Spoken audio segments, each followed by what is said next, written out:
I'm Jane Haig, and this is many in the recurring series on Bible women. We are creeping our way into 2 Samuel, the book of 2 Samuel. We have some amazing women who we're going to talk about, and we've just been talking. It's going to be really hard to talk about these women because it's hard to... Hang on, we'll talk about that. First, I want to introduce Vanessa.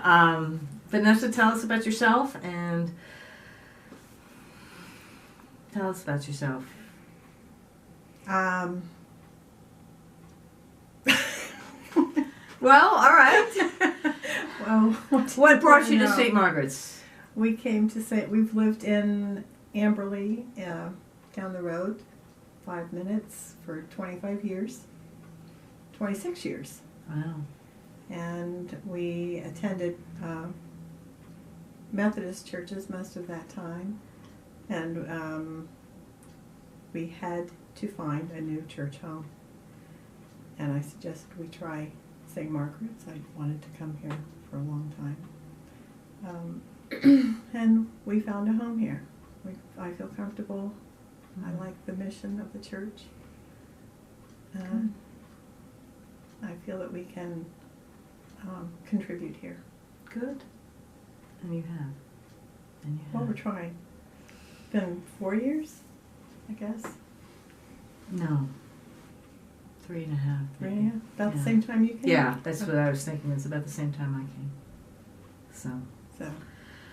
Today we talk about Bathsheba, young Tamar, and the wise woman of Tekoa. First of all, Bathsheba. One bath too many. One bath too many. Yeah. Bathsheba was the third wife of David. Bathsheba was married to Uriah the Hittite, one of King David's generals. Uriah was off fighting the wars, and Bathsheba went up to the top of her house to take a bath. At which point, She was seen by David, and he lusted after her and sent for her. So, there is no mention of how she felt about any of this. mm-hmm. That I guess she was just required to do his bidding, whatever it was. Yeah. A month later, she sends She's a message saying she's pregnant to David, And then David's in a tough spot because he got his general's wife pregnant.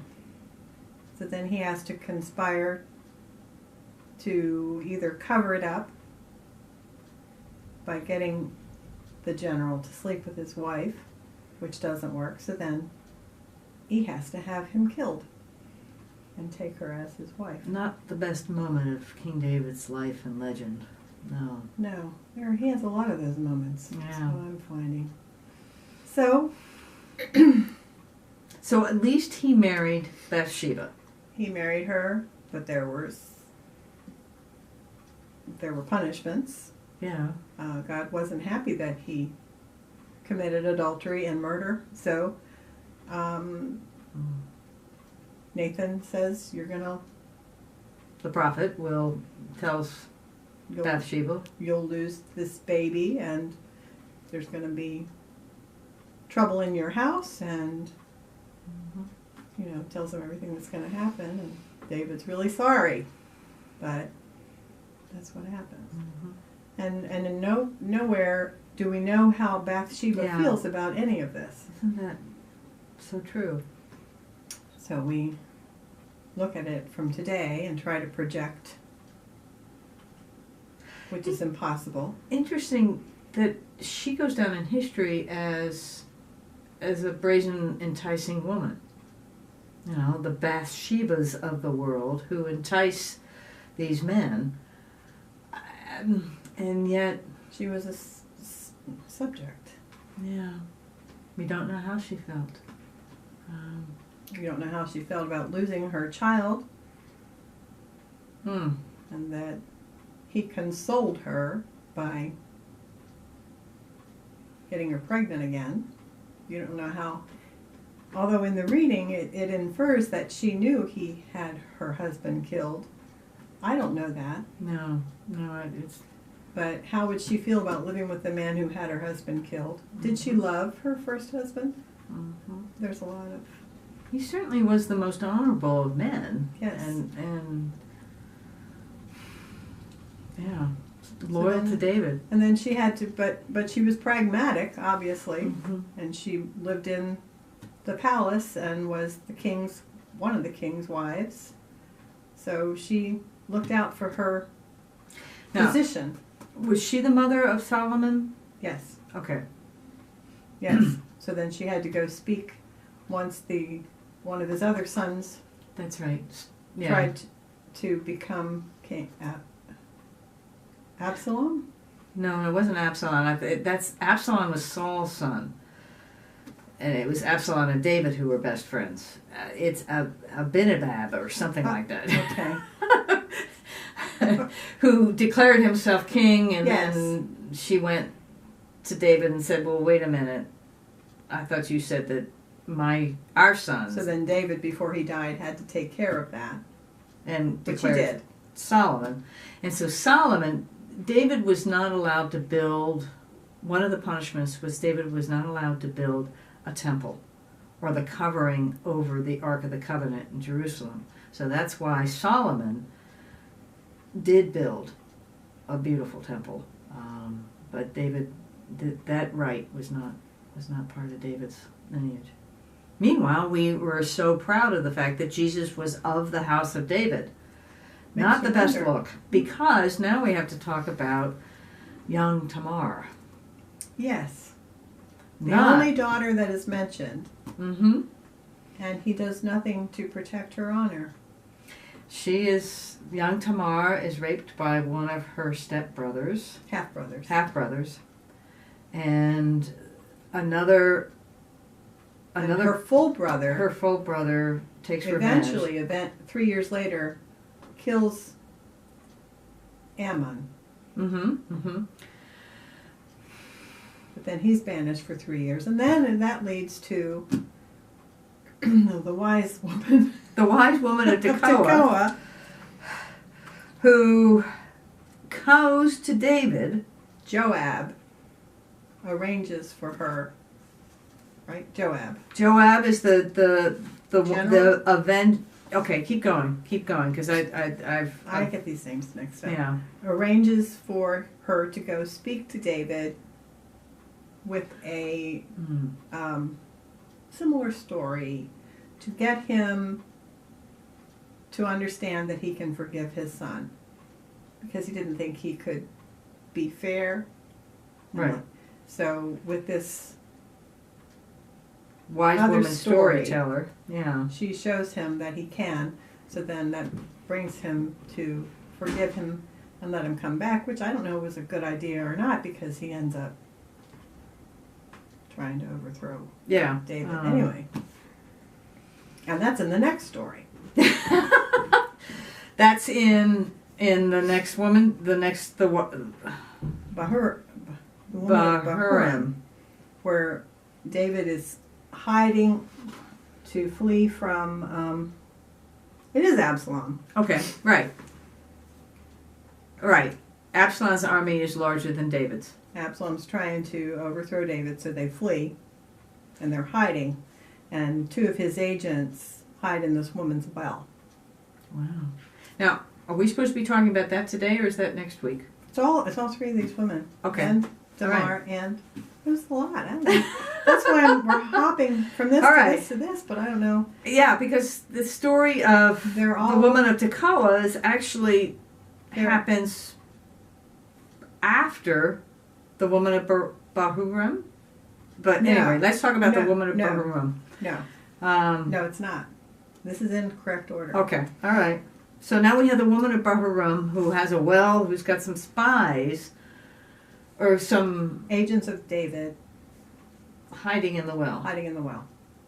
Because Absalom's people are trying, they have found out where David is and they're going to go kill him, so that she hides them so that they can go warn David That Absalom's army is on the way. On the way. So she helps And with she it. says her entire She says they went comment. that away. They have crossed over the brook of water. They went that away. So Yeah, and it says in here that according to her profile, how big is her profile? Low, as though from an alien planet. She speaks 8 words. But if you read into it, she knows what's going on. mm-hmm. She's loyal to David and believes David is on the side of God, and she is helping. She remains calm. All these women remain calm. They have they're diplomatic. Their use of words is using good judgment and not overreacting, not being hysterical, being calm Mm-hmm. and pragmatic. They keep things going. Yeah, in essence, they do. They do with very little. With dignity, but with aplomb, because that's all they have left, really. You know, it's They're all very strong in their quietness. yeah. For what they have to put up with. Thank you. You're welcome. What a variety of different. I don't know what we said here. It was enough. We're trying to figure out. They were trying to figure We didn't out. get to the last lady. There's another one? Yeah. All right. Tell us about the wise woman of Abel. That's a good one. All right. Clearly you've done your homework and I have not. So tell me about the wise woman of Abel. Well, this is Joab again. Okay. They're going after a guy named Sheba who's on Absalom's side, Okay. and he's hiding in Abel. And, Oh, okay. and so they're battering down the wall, and this wise woman, speaks with him and says, well, she uses very diplomatic language. She is an older woman. She establishes that she's on his side and that she's on God's side and that he should spare the town. Mm-hmm. And if he does that, they'll give him Sheba's head. And so she essentially saved the town, Mm. and they lopped off Sheba's head and threw it over the wall. So once again, it's a very strong, intelligent, Yeah. experienced woman. Isn't it Saving the interesting day. that all these women seem to be sort of angelic in the fact that they're kind of appearing, well, except for maybe young Tamar, kind of in a diplomatic, as you said, pragmatic way. That they do what is necessary. right. They do what is necessary. I don't know what to say about Tamar. That is, the rest of these women do not fall in the same category as Tamar. She was completely a victim Mm-hmm.